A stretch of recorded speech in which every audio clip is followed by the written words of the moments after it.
Good morning, everyone. Come on in and sit down. Oops, what have I got in my pocket here? There's some cough drops. I better get those out.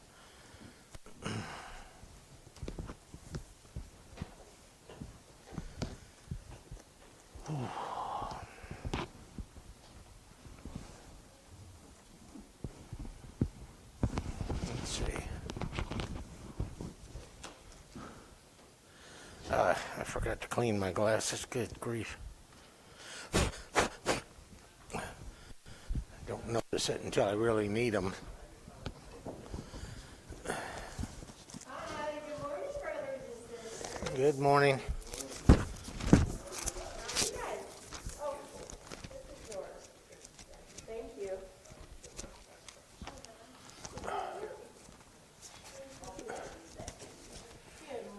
Where did Job go? There he is.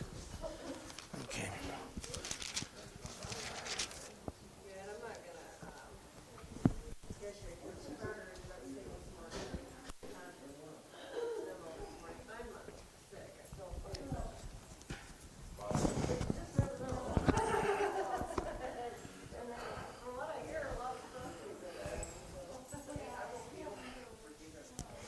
Okay, we're going to start. We left off, we had gotten into chapter 8, and I think we got through chapter 8, but we're going to recap chapter 8. So open your books to Job chapter 8. And I've been mentioning along the way to mark certain verses. I should have been writing those down. I'm going to start doing that now. Let's just recap the main points of chapter 8. Let's see. Here we go. Okay, Job 8. Okay, verse 3. This is Bildad the Shuhite after Eliphaz the Temanite has spoken. And Job has answered. Then Bildad the Shuhite chimes in. Now remember, at the beginning of, let's see, where were we here? When Eliphaz began his reply to Job, remember the Oriental style of courtesy in speaking that I mentioned? In chapter 4, if one ventures a word with you, will you be offended? Yet who can keep from speaking? Behold, you have instructed many, and you have strengthened the weak hands. Your words have upheld him who was stumbling, and you have made firm the feeble knees. See, all of this positive reinforcement, so to speak, which was a courteous way of speaking, particularly to an elder and one who is superior to you in social status, albeit Eliphaz himself is certainly in line, to ascend to that place one day. So Job has answered, and it's all rubbish. You haven't done anything to deserve this. Now Bildad the Shuhite takes his turn, and notice that the courtesy is gone at this point. How long will you say these things, and the words of your mouth be a great wind? So that's verse 2? So notice that, verse 2. So Job, you're a windbag. All the preliminary, polite courtesy is gone. Does God pervert justice? The rhetorical question implying no, that he doesn't. He doesn't pervert justice. So Job is implying that Job has done something to deserve this. That's verse 3. So mark these sections here, because these represent the give and take. Okay, these verses I'm having you mark, the give and take between Job and his friends here over the great bone of contention, which is their assumption that he has sinned, and his contention that he has not. That is, he's done something to deserve this, and his contention that he has not. So, verse 4, and this is a real sharp barb here. if your children have sinned, let's see, what does he say? If your children have sinned against him, he has delivered them into the power of their transgression. Boy, this is hard.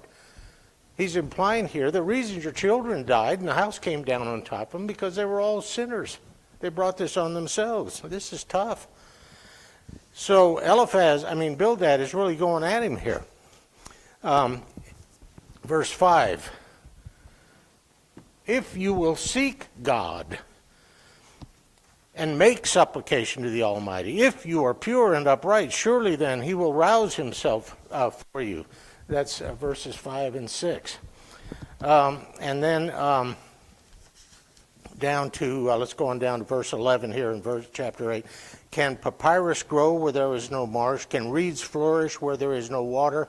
While yet in flower and not cut down, they will wither before any other plant. Such are the paths of all who forget God.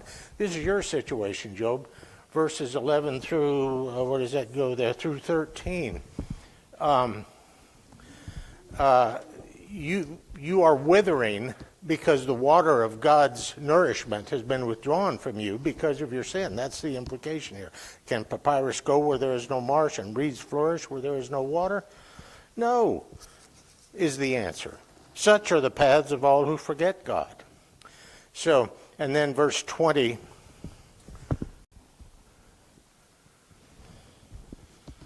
Behold, God will not reject a blameless man. He will yet fill your mouth with laughter and your lips with shouting. Those who hate you will be clothed with shame, and the tent of the wicked will be no more. So, verse 20, Bildad concludes his statement with, God would not reject you if you were blameless. That's essentially what he's saying. Okay? So this is the recap of chapter 8, to which now Job answers. And in his response, which takes up 9 and 10, let's see. He answers not only Bildad, but he goes back and answers some questions or some issues that Eliphaz has raised as well. So now he's addressing both of them with his response. Now, let's pause here a moment to just deal with the main issue here, which Job shares, the main belief, that punishment is a result, that this ordeal is punishment, and it results from sin, being not right with God, having grievously offended God. This was Job's worldview, as well as his friends. His friends are simply carrying forth a worldview that Job himself, no doubt, has maintained, that punishment is the just result of grievously offending God in some terrible way. What Job is learning here is something that his friends have not yet learned, and that is, yes, he is undergoing an ordeal, a terrible ordeal. But an ordeal is not necessarily punishment for sin. In other words, shaking this cultural belief that this kind of thing happens as punishment from God. Heretofore, Job has known nothing but blessings in his life, with maybe some ructions here and there, but he's been greatly blessed. All his wealth, his many children. He had 7 sons, for goodness sake. And we have people in the Bible who are just begging God for just one son. Job has 7. He has sons, heirs to spare, 3 daughters. Fabulous wealth. He's as comfortable as a man can be in these circumstances, and and he's a good man. He isn't one of these wretches who thrives despite being a miserable sinner. Why do the wicked prosper? Job is not one of those. He's a good man, and he's understood by all around to have been blessed by God because of his goodness. Now that all of that has been taken away, well, the opposite face of that must be he's being punished because of his sinfulness. He's done something greatly evil against God. And what Job now knows, although it's a terrible realization for him, and his friends do not, is that he has done nothing to deserve this. In other words, this has come about not as a result of my great sin or any sin that would amount to this as a retaliation from God for. So Job's own worldview is being shaken here. His friends are still maintaining this. They have no reason not to continue to believe this. Job, on the other hand, is facing off with them, saying, I have done nothing to deserve this.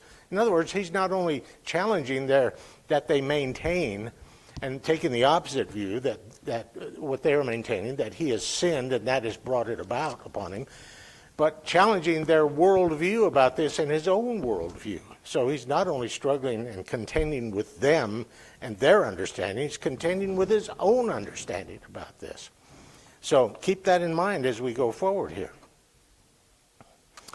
Chapter 9, Job's response now. And the first thing he says to Bildad is, truly I know that it is so, but how can a man be just before God? Rhetorical question. He cannot be just before God. And by this he is not confessing sin, that is, confessing the kind of sin that would bring this about, simply that no man can be just before God. No man is sinless. Everyone acknowledges that. So if one wished to contend with him, one could not answer him once in 1,000 times. He is wise in heart and mighty in strength, who has hardened himself against him and succeeded. He who removes mountains, and they know it not, when he overturns them in his anger, who shakes the earth out of its place, and its pillars tremble, who commands the sun, and it does not rise, who seals up the stars, who alone stretched out the heavens and trampled the waves of the sea, who made the Bear and Orion, the Pleiades, and the chambers of the south. Bear and Orion, of course, Ursa Major, the Big Dipper. We're all familiar with that. Ursa, Latin for bear, major, big, great. The Orion, we know these constellations are easy to find in the sky. Many others are not. The Pleiades, for example, that he mentions here, that is a cluster of stars known as in and of itself as the Seven Sisters, which is within the constellation of Taurus, Taurus, and for bull.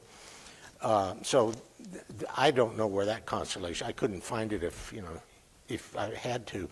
But these others, the Bear, the Orion, these have been known from antiquity, and we can still see them today, obviously. And they still look the same, even though the scientists tell us, and I have no reason to dispute this, that the universe is expanding at tremendous speed. Everything is moving away from everything else. But nonetheless, we know what these are. Who does great things beyond understanding and marvelous things without number? Lo, he passes by me, and I see him not. He moves on, but I do not perceive him. Behold, he snatches away. Who can hinder him? Who will say to him, what doest thou? In other words, who can say to God, what are you doing? Who is in the place of saying to God, what are you doing? Well, turns out Job is in that place. So was Abraham. So was Moses. Okay? God will not turn back his anger. Beneath him bowed the helpers of Rahab. This is the great monster of the deep, along with Leviathan, one of the evil forces of the world. How then can I answer him, choosing my words with him? Though I am innocent, I cannot answer him. Mark that. Though I am innocent, I cannot answer him. That's one of those direct statements of Job's. What verse was that? Of Job's innocence. Verse 15. You can just put little asterisks by these in your Bible, so as you read through Job, you're picking up on these points along the dialogue where these points are made. Though I am innocent, I cannot answer him. I must appeal for mercy to my accuser. If I summoned him and he answered me, I would not believe that he was listening to my voice. Who am I to talk with God? For he crushes me with a tempest and multiplies my wounds without cause. He will not let me get my breath, but fills me with bitterness. If it is a contest of strength, behold him. Look at him, if it's a contest of strength. I'm the 98-pound weakling in this contest of strength. If it is a matter of justice, who can summon him? Go ahead. Try to serve a subpoena on God and demand that he come into court. Well, we'll see what happens here. If it is a matter of justice, who can summon him? Mark verse 20. Though I am innocent, my own mouth would condemn me. Though I am blameless, he would prove me perverse. Verse 21. I am blameless. I regard not myself. I loathe my life. It is all one. Therefore I say, he destroys both the blameless and the wicked. So that's 20 through 22.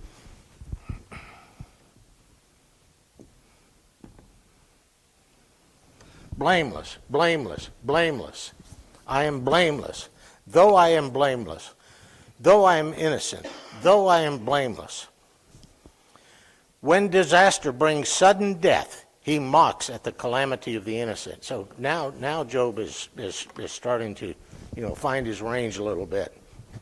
He brings on calamity and then mocks me. Come on, what are you doing, God? The earth is given into the hand of the wicked. Here I am, have done nothing. I am a good man. I've done all this good. Yes, I'm a sinful man. Yes, I've sinned, but I've done all this good, and I've not deserved this. He covers the face of its judges. If it is not he, who then is it? Who can do this except him? The judges who would decide between us, he's blinded their eyes. Who else can decide between us besides him? My days are swifter than a runner. They flee away. They see no good. They go by like skiffs of reed, like an eagle swooping on the prey. Just whoosh, like that. If I say, I will forget my complaint, I will put off my sad countenance and be of good cheer. I'll just act as though none of this happened. I become afraid of all my suffering, for I know thou wilt not hold me innocent. He's talking to God here. The translators in my Bible have, in the dialogues of these passages throughout the Bible, whenever someone switches from talking to someone on earth, someone in front of him there, and talking to God, they make sure you can see the transition by changing to the King James version of the personal pronouns, thou, and the verbs that go with those. So here he directs this to God himself.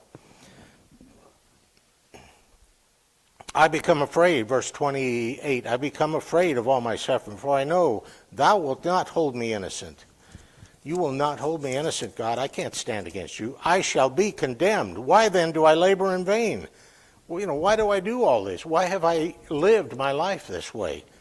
If I wash myself with snow and cleanse my hands with lye, strong cleaner, you see, yet thou wilt plunge me into a pit, and my own clothes will abhor me. You'll throw me right back into the mud puddle. That's the idea. I wash myself. I have done everything to keep my hands clean, to keep myself clean, to keep my life clean, to keep my children's lives clean. And you throw me right back into the mud. Just like the kid that goes out in his Easter Sunday suit that his mom just made for him and immediately lands in the mud puddle.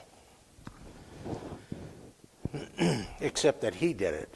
Job says, God did that. I was proud of my Sunday suit, and you threw me in the mud, God. For he is not a man as I am, that I might answer him, that we should come to trial together. Note this, come to trial together. This is going to develop. There is no umpire between us who might lay his hand upon us both. No, how the umpire does that, how the referee does that. Okay, I want a clean fight here. No biting, no chewing on ears, no knees, all of that. That's the referee. That's the guy who's going to make sure it's a fair fight. There is no umpire between us who might lay his hand upon us both. Let him take his rod away from me, and let not dread of him terrify me. Then I would speak without fear of him, For I am not so in myself. Notice, how am I supposed to answer? How am I supposed to make my case while I'm laboring under these miseries that are absorbing all of my energy just to withstand them and endure them? See, that's the idea here. Verse 10, or chapter 10, which is just the continuation of this. I loathe my life. I will give free utterance to my complaint. I will speak in the bitterness of my soul. I will say to God, do not condemn me. So Job is finding his ground here, okay? He's getting ready to make his case.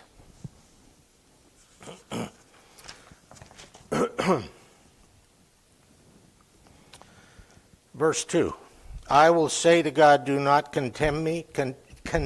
Let me know why thou dost contend against me. Does it seem good to thee to oppress, to despise the work of thy hands, and favor the design, of the wicked?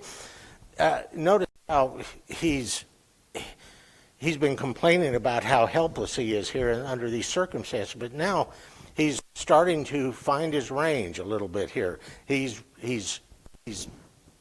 speaking back.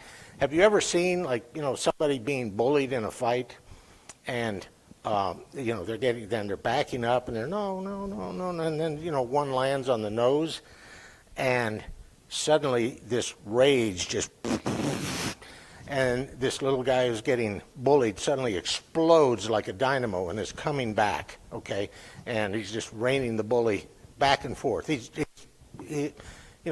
got nothing to lose. He might as well, go down fighting, as the expression is. This is Job. He's starting to find his ground here. He's got his feet under him now. Does it seem good to thee to oppress, to despise the work of thy hands, and favor the designs of the wicked? Hast thou eyes of flesh? Dost thou see as man sees? As thy days are thy days as the days of man, or thy years as man's years, that thou dost seek out my iniquity and search for my sins?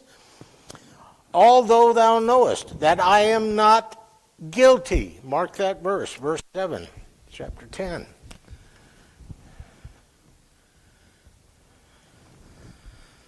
Although thou knowest that I am not guilty, and there is none to deliver me out of thy hand. You have me. Thy hands fashioned and made me, and now thou dost turn about and destroy me. Remember that thou hast made me of clay, and wilt thou turn me to dust again? You can do it. Go ahead, do it. I've been begging, here for some time now that, I wish that I had never existed. It would have been better for me not to have existed than to go through this. Verse 10, didst thou not pour me out like milk and curdle me like cheese? Thou didst clothe me with skin and flesh, and knit me together with bones and sinews. Thou hast granted me life and steadfast love. I'm acknowledging what you've done for me. And thy care has preserved my spirit. Yet these things thou didst hide in thy heart. I know that this was thy purpose. If I sin, thou dost mark me, and dost not acquit me of my iniquity. If I am wicked, woe to me. If I am righteous, I cannot lift up my head. He's saying, these are conditional statements here. He's not saying these are facts. He's saying that if this were the case, if I sin, thou dost mark me. If I am wicked, woe to me. And if I'm righteous, I can't lift my head up. I've got nowhere to go. If I'm right, I'm wrong. If I'm wrong, I'm wrong. For I am filled with disgrace, and look upon my affliction. And if I lift myself up, thou dost hunt me like a lion, and again work wonders against me. Thou dost renew thy witnesses against me, and increase thy vexation toward me. I'm like a hunted animal. I can't get my head out of the den. I have no refuge in the den. Thou dost bring fresh hosts against me. You can bring all the angels at your command against me. What have I got to fight with except he's going to maintain my innocence? Once again, with verse 18 through the end of the chapter here, Job resorts again to his wish for self-abnegation, self-negation, that he had never existed. Verse 18, why didst thou bring me forth from the womb? Mark this again as part of that, verse 18 through 22.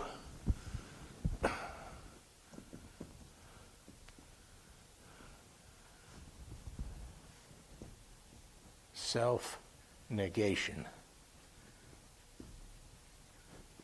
Remember, Job lives under the understanding that Sheol is just a place where, even though it's a dark, dim, cheerless place, at least you're not being punished there. He would be free from this there. There's no concept, as we'll see, of resurrection to a happier life, to a paradise of any kind at all. And Sheol, there's no concept of a hell of torment or punishment, just a place of dim shadow and nothingness, a very drab, featureless existence, which he maintains would be better than what I have gone through. It would be better if I had not been born. Why didst thou bring me forth from the womb? Would that I had died before any eye had seen me. Would that I had been stillborn. Remember, back in the early part? And were as though I had not been carried from the womb to the grave. Are not the days of my life few? Let me alone, that I may find a little comfort before I go whence I shall not return, to the land of gloom and deep darkness, the land of gloom and chaos where light is as darkness. This is Sheol, you see. This is the underworld, the place of the dead. And this is where the good and the evil go, okay? In his worldview. Okay, now Zophar the Naamathite speaks for the first time.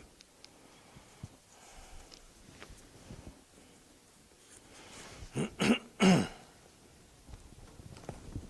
am I here?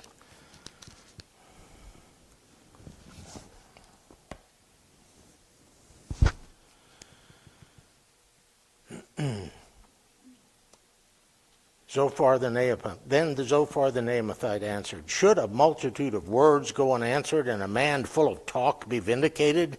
Should your babble silence men? And when you mock, shall no one shame you? For you say, my doctrine is pure. And indeed he does say that. I've done nothing to deserve this. And I am clean in God's eyes. But oh, that God would speak and open his lips to you, and that he would tell you the secrets of wisdom. For he is manifold in understanding. Know then that God exacts of you less than your guilt deserves. So Zophar goes even further than the other two. First, the courtesy is gone. We saw that with Eliphaz. And Zophar says, your punishment isn't enough. You haven't gone through enough yet. God is not punishing you for what you deserve. He's punishing you less than you deserve. So he intensifies Job's torment in this argument. Now, and we see here the escalation. We know this in our own lives, in disagreements with friends and family, how this escalation goes back and forth. And then we start saying things that if we were not angry and our blood was up, that we would not say. And so everyone who reads this understands how this develops in this kind of an argument, this kind of a back and forth, where great things are at stake, certainly things that are important to the people involved here, Job's friends who are intervening, trying to help him, trying to get him to confess his sins so that he can be restored as best as possible. And Job saying, I've done nothing to deserve this. And then so it just escalates back, forth, higher, higher, higher. And the words get harsher and sharper. And that's what's happened here. God is punishing you less than you deserve, he says. Verse 7, can you find out the deep things of God? Can you find out the limit of the Almighty? It is higher than heaven. What can you do? Deeper than Sheol. What can you know? Its measure is longer than the earth and broader than the sea.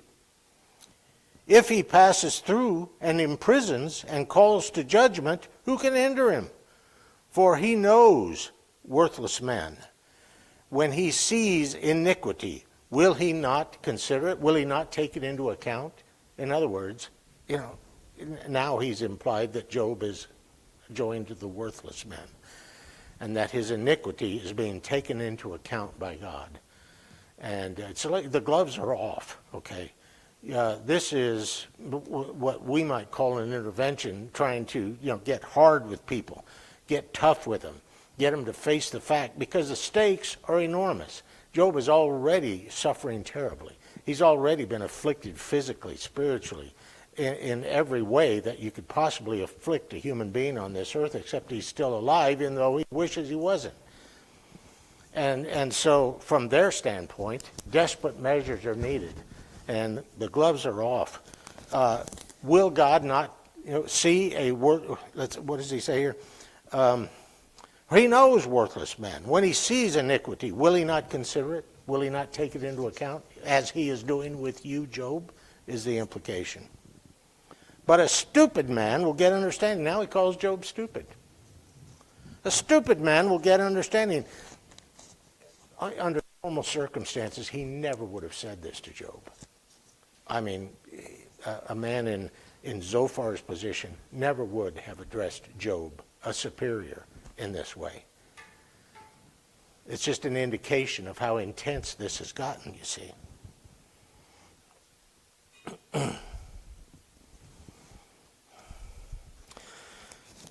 But a stupid man will get understanding. When a wild ass's colt is born a man. If you set your heart aright, you will stretch out your hands toward him.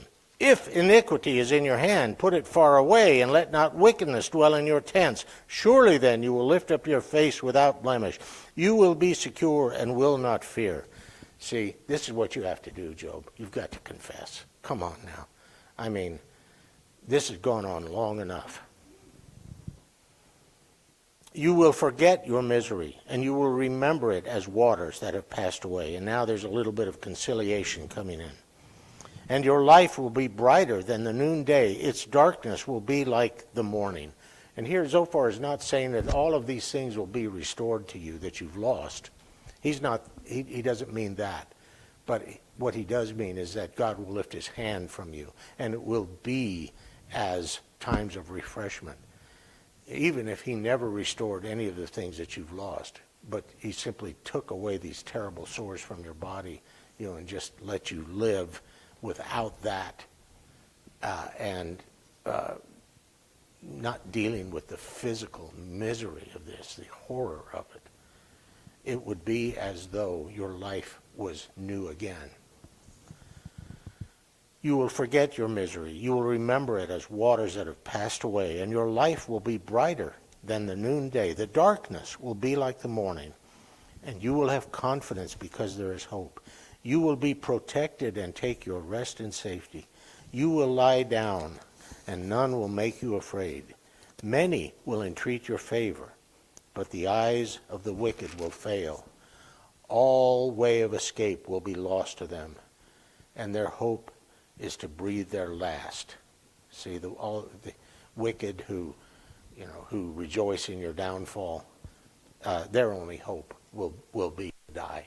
You will no longer be wishing that you were dead. You'll be glad to be alive again. But the wicked who have rejoiced at your downfall, they will be looking for death.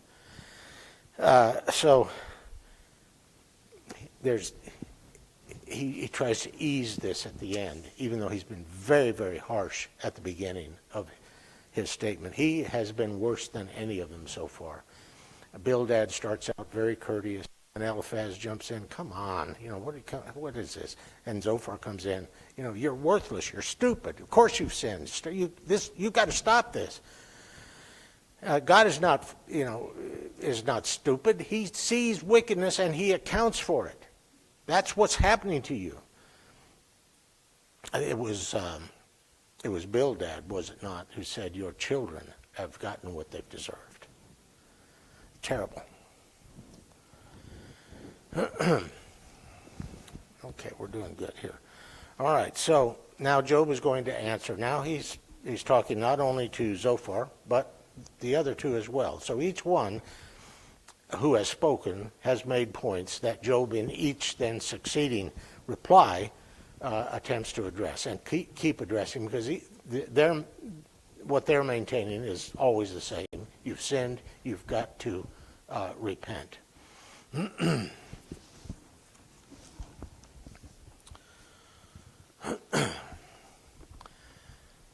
Now Job brings in an element here that is, he comes back with a little bit of pepper of his own. Then Job answered, no doubt you are the people, and wisdom will die with you. But I have understanding as well as you. This is sarcasm. We know this. We see. You may not have used it. I certainly have. I have to be very careful about that in my own life. A lot of what I say that way is done in a joking way. As any of you who have ever heard me rail about something that I don't like will attest. But that's what this is here. So now we've reached a level of sarcasm. We've got to be very careful with that in our interchanges with those that we love, with our friends and our family, because that can be very, very hurtful.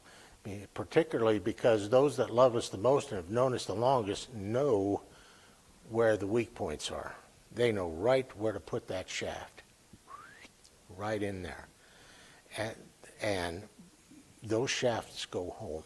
We have to be very, very careful when we talk to people in the heat of argument, so to speak, in the heat of anger, that we don't say something that we would give all we had to unsay, not to have said. We don't have that ability that God does to forget these things. When the scripture tells us that God will forget our sins and they will be as far as the east from the west. We can forgive. We do not, however, have God's capacity to forget. And even though we forgive, it's impossible not to remember things, both good and bad. And it is just critical that we be very careful and guard our tongues.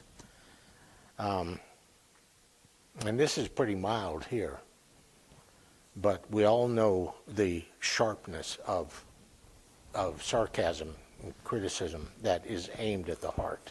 It's just, these lethal shafts that whose effect can be to kill a relationship. Then Job answered, no doubt you are the people, and wisdom will die with you. But I have understanding as well as you. I am not inferior to you. Who does not know such things as these? I am a laughingstock to my friends. I, who called upon God, and he answered me, a just and blameless man. Mark that. Verse 12, once again, just and blameless. Chapter 12, I'll start again down here. What was that, verse 4? Mark that verse, just and blameless. Just put a little asterisk by it, a little mark, so that as you're going through here, you can see these points will stand out to you. A just and blameless man am a laughingstock. In the thought of one who is at ease, there is contempt for misfortune. It is ready for those whose feet slip. The tents of robbers are at peace, and those who provoke God are secure, who bring their God in their hand. These heathens, these pagans who don't even worship the God of all the universe, who are worshiping these idols and carrying around representations of them. They're at peace. They're not having this kind of trouble. Once again, Job thinks that this must be punishment, but he doesn't understand it.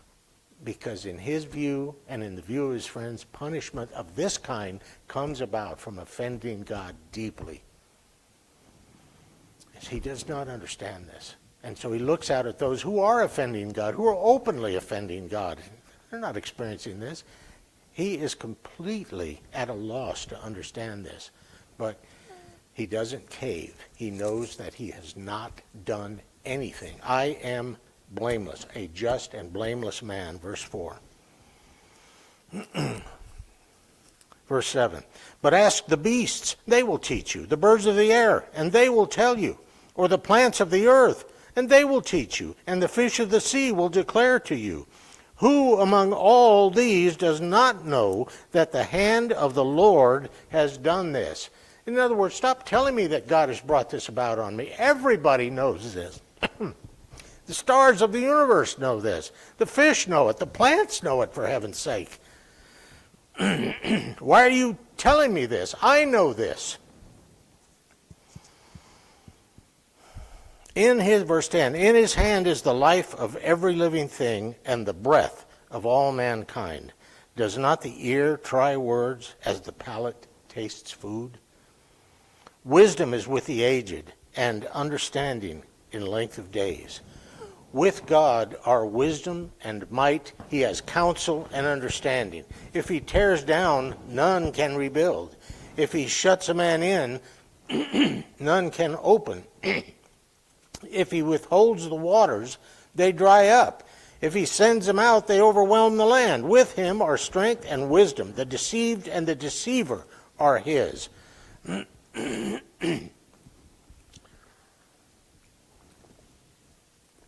Now note verses 17 through the end of the chapter. All these leaders of society, leaders of civilization, leaders, guards, guides, caretakers, overseers. Verse 17. He leads counselors away stripped, their robes of finery, their robes of office, taken off. And judges he makes fools. The wise he makes fools. He looses the bonds of kings and binds a waistcloth on their loins, ties them up. Pardon me. He leads priests away stripped, their priestly raiments torn off, and overthrows the mighty. He deprives of speech those who are trusted, the ones we trust. He shuts up. He makes mute. Takes away the discernment of the elders, their ability to discern, to judge, to make decisions. He takes away. He pours contempt on princes and looses the belt of the strong. He uncovers the deeps out of darkness and brings deep darkness to light. He makes nations great and he destroys them. He enlarges nations and leads them away. And we see this in history, do we not?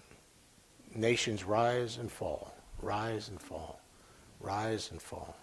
The Assyrians, the Babylonians, the Greeks, the Romans, over and over again. Civilizations we know virtually nothing about that have come and gone. They have been strong and then they have failed. This is deep wisdom. He makes nations great and he destroys them. He enlarges nations and leads them away. He takes away understanding from the chiefs of the people of the earth. These are the sheiks, like Job, and like Eliphaz, and like Bildad, and like Zophar. The clan leaders, the chiefs of the people of the earth, and makes them wander in a pathless waste. He's describing himself here. They grope in dark without light, and he makes them stagger like a drunken man. That's his life now. He has no understanding. There's no reference point to understand what has happened to him. He just knows that he has done nothing to deserve it. We'll have to recap here and take up, because this continues. This is only part. This goes right through the end of 14. So we'll have to take a big chunk. We'll recap 12 and start with 13 and then move into 14 next week. And before Eliphaz, the first to speak speaks again his second turn. But this is very powerful here because in this next section, Job is going to actually stand up and say, I'm taking my case to God. And we'll just preface it with this. Where did he say this? This will be my salvation. This will be my defense, that a godless man shall not come before him. Now you can imagine them stepping back like this. Whoa, whoa, whoa.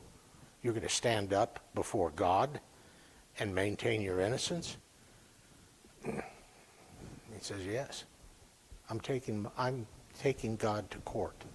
I'm going to defend my case before God, my accuser, who he sees as his adversary in this. Okay, questions, comments? Susan, you have the mic? Okay, let's see. All right, wake up the person next to you and let them know it's time to answer those questions they've been dreaming about. Anybody? Okay. Well, if you still think of something, I'm available during the break here, so thank you very much for your attention. We'll recap chapter 12, and we'll read right on through the end of 14 next week so that we get through all of it, and then we'll go back and make some points there before we get to Eliphaz's second part of his second dialogue, first part of his second dialogue. Perfect. Thank you.